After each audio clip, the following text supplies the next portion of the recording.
Mother, Mrs. Connors, you want to know what a piece of crap your daughter is? I'll tell you about her. And they really laid such a good foundation of such poison that when they go back together, the friends don't want to talk to her anymore. Yeah. Hey, listen, you know, she's not coming over the house, that's all. And she does paper cups, what you told me about her, you know. It's, yeah, so now the guy went to see the chick, you know. He misses her. Hello, Vera, listen, the only reason I called you, you left some of your crap over here. I don't know, a hanger or something. Maybe it can be reconciliation, kissing time, hugging time. A very critical time is in bedtime, after bedtime. Listen, Vera, when we broke up, did you make a lot of guys? Don't be silly, that's all you got in your mind. No, I don't give a shit, you know. Listen, we were legally separated, you know what I mean? I made it with a lot of chicks. You're entitled to make it with a lot of guys. It's just like, no, for the hell of it. Did you make it with a lot of guys? I didn't make it with anybody. Come on, don't bullshit me. I'm not going to hit you now. I want to know. Never tell them deny it. They got pictures, deny it. Just flat out deny it. Tell them it's some faggot hairdresser, that's all. Yeah. Who'd you make it? Now, just tell me for the hell of it. Him? How could... I'm not mad, but, how could you make it with him, that fat, disgusting piece? You cunt.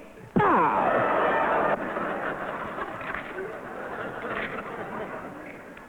I first saw Mr. Lenny Bruce in San Francisco and was puzzled. I then saw him in Chicago and was intrigued. I then saw him in New York and was slightly scared by the nakedness with which this performer revealed himself.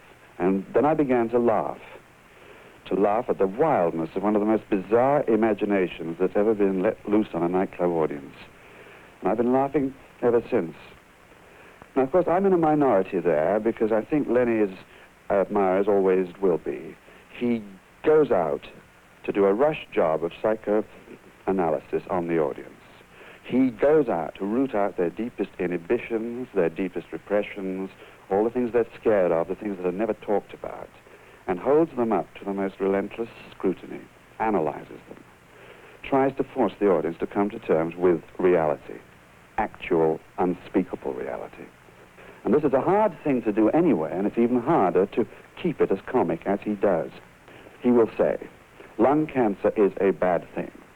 Therefore, surely, tobacco ought to be prohibited, and instead we ought all to take pot, as he would call marijuana, since it does not cause lung cancer. So by taking a perfectly simple statement, lung cancer is an evil, he would have us all smoking marijuana instead, by a sheer logical argument. Similarly, he will hold up four-letter words and say, the fact that I say this word does not mean I'm going to do it.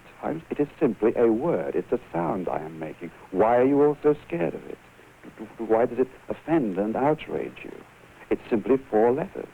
How can any sane, civilized human being be scared of four letters? At his best, he rises above mere evangelism and moral fervor into flights of fantasy, unscalable skyscrapers of sheer wit and baroque invention that, as far as I know, have never had any rivals on the English-speaking stage. Chicago, 1962. Mr. Kelly's ringside. Guys that are tough, really stark. There's guys who wear wool suits with no underwear. They're talking while I'm working, and they sound like tape backwards. This is Toledo Teddy, Milwaukee, Phil. This is Mr. Schwartz, and blah, blah, blah, blah. Okay, now these guys, you know, what the hell comedian, Lenny Bruce, these guys are talking, he doesn't rap to them. No, forget it. These guys, they dissolve partnerships with no litigation whatsoever. I go, hey, what happened to the partner that you had last year? He drowned. In February? Yeah. Couldn't he swim? Yeah, couldn't get out of the car. Ah. So when Shelley Berman's working, he doesn't know these guys. He does his act, these guys are talking, he gets bugged. They're talking and eating. Rah, rah, rah, rah. What the hell's the matter with you? Why don't they shut these hoodlums up? Lucky for him, they didn't hear that. Physiologically, they heard it. But psychologically, no one would ever talk to them the other way, so it's a complete cutoff. Rah, rah, rah, rah. Is the manager going to throw these bums out? Now, he should know it's a dangerous table. If the owner is in the back of the room by the door going, and he's Jewish. Now, he keeps zinging away. Shelley comes up with the line, these guys here, unfortunate for him. Look, why don't you shut up, you goddamn mafia? These guys do dinosaur takes. Okay, there's two owners there. The one owner's got another joint in Miami called the El Patio. He passed away since the owner. This guy is 6'6", no neck, 330 pounds, and he had a dual function. He was also an organizer for the union. What he did, he beat the shit out of all the Cubans, made busboys out of them. That was his organization of the union, okay? Now, he's got a star sapphire in his head that are the same size. And he's sitting here, he looked like he dressed up, very intelligent, listening, very intelligent. Right? This guy was so tough. 6 months after he died, the bartender didn't steal in case it was a trick. Yeah. Anyways, at the time, I was very involved with integration, and I was doing a bit that really walked the wire, you know. And there was 4 Southerners to my right who didn't agree with my point of view. So this chick really gets very hostile, and I look around, she takes an old-fashioned glass, goes, bing! So it hits me, I said, oh, it's a weird heckler now, okay. When I got the glass, I went, oh, Christ, hope Barney's not in the room. But sure enough, I turned, I see him in the corner, Roby the robot. Oh, God, okay. Now, these two guys and the two chicks, they're good and juiced. They get to the door. Now, this is interesting about understanding, comprehension. This guy, born in South Philly, raised in the Bronx, is at the door first, stark. Here comes 2 Southerners. They come from maybe St. Augustine. They've lived in that area. He says to them the most insulting thing in the world to South Philly, but they don't even hear it. He goes, hey, you motherfucker, what are you trying glasses? What? What the hell did he say? What are you trying glasses? What are you trying glasses? What are you trying glasses? What are you throwing? Why are you throwing glasses? But even if they got the import of it, then they have to realize that that's not a question. That's just a preface for a good punch. Pop! Then a white gets punched, every just terrible, bitten on the face, a lobotomy and a chest x-ray. Now he throws them out, now he's waiting. And I'm saying, oh, why don't these people leave? They get in the cab, they lock the door, the guy gives Barney one of these things in the way of, yeah, ah! Barney punches the cab, boom, and stops it.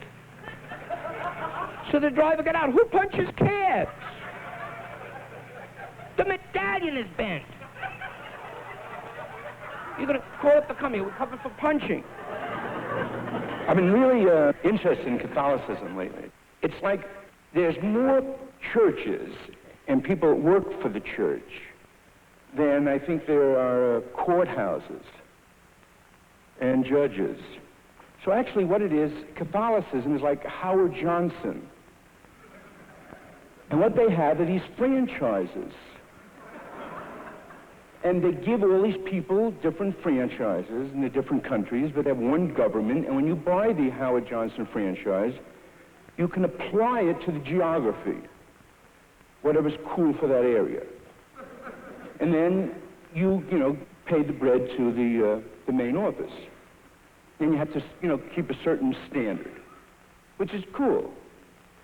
But it is definitely a government by itself. And I think that's what we're doing in Vietnam. Because the communists are a threat to those jobs. That's where it's at, And I think that's what it's always been, that those two factions are always bitching and fighting with each other. And so actually we have the Catholic government inside our government, and they have this bitch with the communists because they're always fighting over the work, and then when they take over, they do them out of their gig.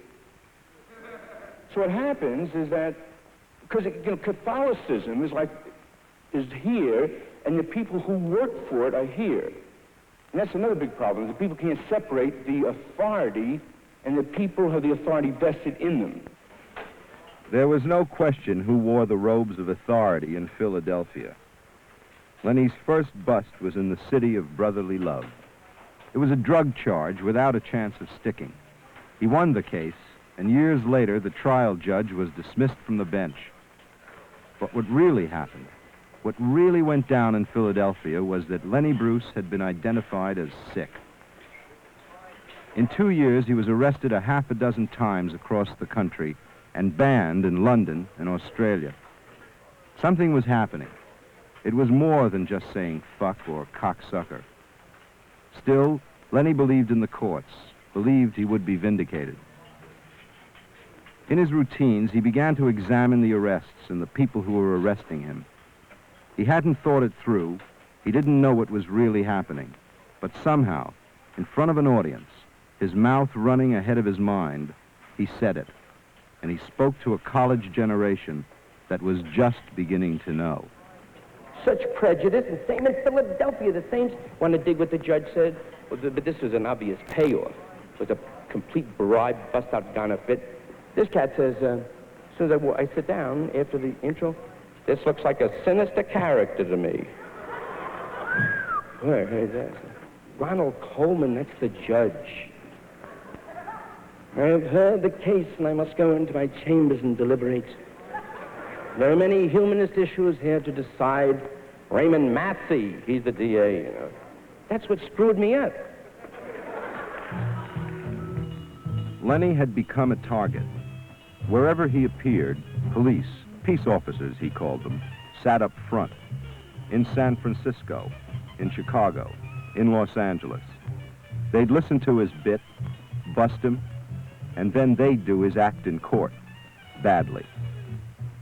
I must say that I think that bringing this action against Bruce is completely absurd, especially in the town of Chicago, which presents to the innocent visitor an array of vice at its most squalid and awful for money.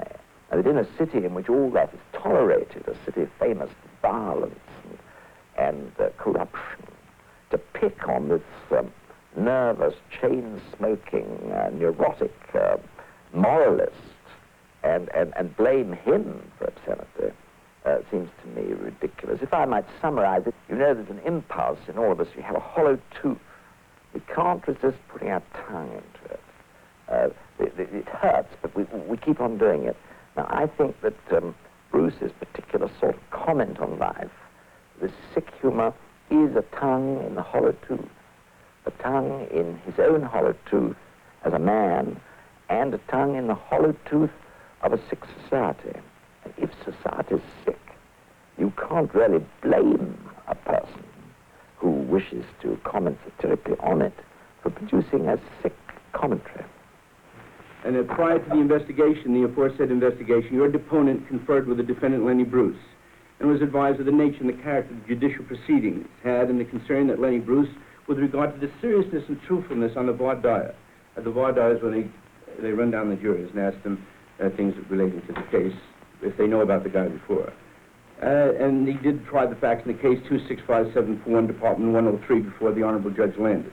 That said, Lenny Bruce evidenced apprehensiveness regarding the oaths the jurors had taken, which was in the form of a negative answer to all of the questions Mr. John Marshall, his attorney, had asked them, which were in substance, quote, have you read anything about Lenny Bruce? Have you ever seen him perform? Have you ever heard of him? Unquote. And their answers were all they had never heard of Lenny Bruce. Lenny Bruce had reasonable cause based upon 3 arrests and deportation from England.